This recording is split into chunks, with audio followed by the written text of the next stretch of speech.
Hello दोस्तों, welcome to back my YouTube channel. तो आज हम फिर से आपके लिए लाए एक नया सवाल जो कि आपकी परीक्षा में बहुत ही महत्वपूर्ण होने वाला है। तो काफ़ी दोस्तों को ऐसे सवाल हल करने में बहुत दिक्कत आती होगी। तो आज हम इन्हीं सवाल के बारे में कुछ बताएंगे। तो कैसे हल किया जाते हैं, चलिए शुरू करते हैं। पहले हम इस सवाल को सही से लिखते हैं, इसमें इंटीग्रेशन लगा लेते हैं। ठीक है। अब 5x अपान एक्स प्लस 1 हो गया। अब यहाँ पे एक्स स्क्वायर माइनस 4 है, तो एक्स स्क्वायर हम वैसे ही लिखा है, माइनस भी वैसे लगेगा। 4 है, 4 2 का स्क्वायर होता है, जैसे 2/2 बराबर 4 होता है। तो यहाँ पे हम 2 का स्क्वायर कर देंगे और ये कर इंटू डी एक्स कर देंगे। ठीक है। अब इंटीग्रेशन 5x अपान सूत्र होता है ए स्क्वायर माइनस बी स्क्वायर। ए स्क्वायर माइनस बी स्क्वायर बराबर क्या होता है, ए प्लस बी इंटू ए माइनस बी। ठीक है। तो 5x अपान एक्स प्लस 1, फिर ए प्लस बी इंटू ए माइनस बी है, तो पहले एक्स प्लस 2 कर लेंगे, फिर एक्स माइनस 2 कर लेंगे, dx हो गया। अब दूसरी तरफ इसको हम a मान लेंगे, x प्लस 1 a हो गया, प्लस b बराबर x प्लस 2 हो गया, प्लस c बटे x माइनस 2 हो गया इंटू डी एक्स। अब इसकी गुणा कराते हैं। ये 5x है, तो 5x पहले लिख लेंगे बराबर, अब a, जो a है a के बटे में जो है उसको छोड़ दो, और बाकी ये दो बचे हैं, इन दोनों को उतार दो, x प्लस 2 x माइनस 2।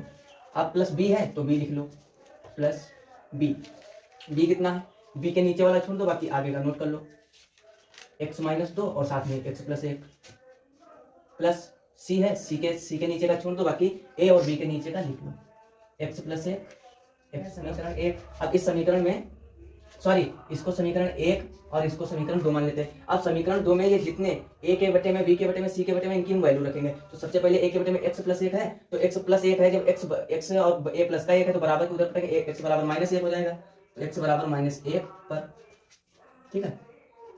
5 गुणे माइनस 1 बराबर a minus 1 plus 2 minus 1 minus 2 plus b minus 1 minus 2 minus 1 plus 1 plus C minus 1 plus 1 minus 1 plus 2, तो बराबर माइनस के 5 बराबर 1। यहाँ पे देखिए माइनस का 1 और प्लस का 2, माइनस का 1 और प्लस का 2, तो यहाँ पे बचेंगे प्लस का 1, माइनस का 1 और माइनस का 2, माइनस का 1 और माइनस का 2 आपस में जुड़ जाएंगे तो 3 हो जाएंगे, तो 3 की गुणा 1 से कराएंगे तो माइनस का 3 हो जाएगा, प्लस b माइनस का 1 और माइनस का 2 माइनस के 3 हो जाएंगे, और माइनस का 1 यहाँ पर 1 है और प्लस का 1 है तो 0 हो जाएगा, b से गुणा कराएंगे तो इसकी भी 0 हो जाएगा, और c की जगह माइनस 1 प्लस का तो ये भी 0 हो जाएगा, ये टोटल 0 हो जाएगा। तो a बराबर माइनस 5 बटे 3 है, यहाँ पे कितने माइनस 5 बटे 3, कैसे माइनस के हैं तो माइनस माइनस कट जाएगा, तो a बराबर 5 बटे 3 प्लस का हो जाएगा। अब x प्लस 2 पर रखते हैं, x प्लस 2 है, जब 2 बराबर के उधर पड़ेंगे तो माइनस का हो जाएगा, x बराबर माइनस 2 पर 5 गुणे माइनस 2 बराबर a into minus 2 plus 2 minus 2 minus 2 plus b minus 2 minus 2 minus 2 plus 1 plus c minus 2 plus 1 minus 2 plus 2।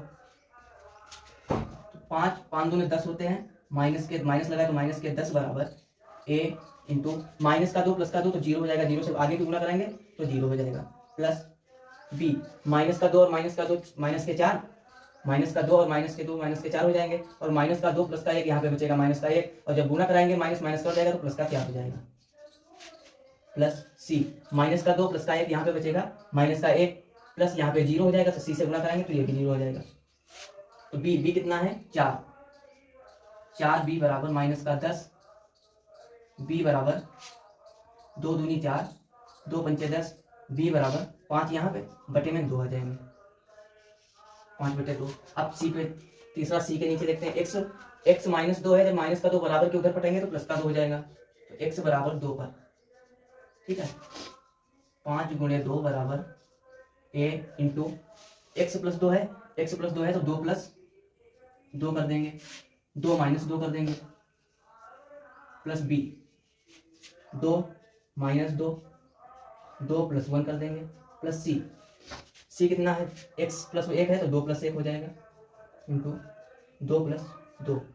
अब यहाँ पे 5 और 2 की गुणा 10 हो गई, बराबर ए 2 प्लस 2 4 होते हैं और 2 माइनस 2 0, तो गुणा होके हो जाएगा 0, इसको छोड़ देते हैं बी माइनस 2, माइनस माइनस 2 से 2 घटेंगे 0 हो जाएगा, तो गुणा होगी तो ये भी 0 हो जाएगा, इसको भी छोड़ दो। सी 2 प्लस 1 3 होता है और 2 2 4 होते हैं, 2 1 3 और 3 और 4, 3 चौक 12, सी 12 आएंगे,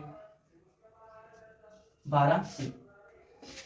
तो सी बराबर जब निकालेंगे 2 पंचे 10 और 2 छंग 12, 5 ये वाले बटे में जो सी के बाद 6 बचे वो वाले आ गए, ये आ गई सी की। अब हम क्या करेंगे, ए बी और सी की वैल्यू इस समीकरण 1 में रखेंगे। चलिए ए और बी और सी के मान रखते हैं।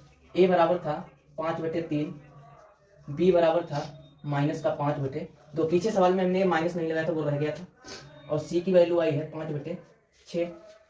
तो इंटीग्रेशन ए की जगह कितना है, 5/3 है, तो 5/3 हम बाहर निकाल लेंगे, 5/3। अब यहाँ पे 1 बचता है तो dx अपान कितना x + 1 कर देंगे, प्लस इंटीग्रेशन इनको अलग अलग करके कर रहे हैं, -5/2 बी की यहाँ पे आएंगे तो ये प्लस है, ये माइनस वाला हो जाएगा यहाँ पे माइनस, और 5/2 ये भी बाहर हम लिख देंगे, कितना था dx अपान x + 2, प्लस सी, प्लस इंटीग्रेशन सी की जगह 5/6 था तो 5/6 हम बाहर निकाल लेंगे और dx अपान x - 2 लिख देंगे।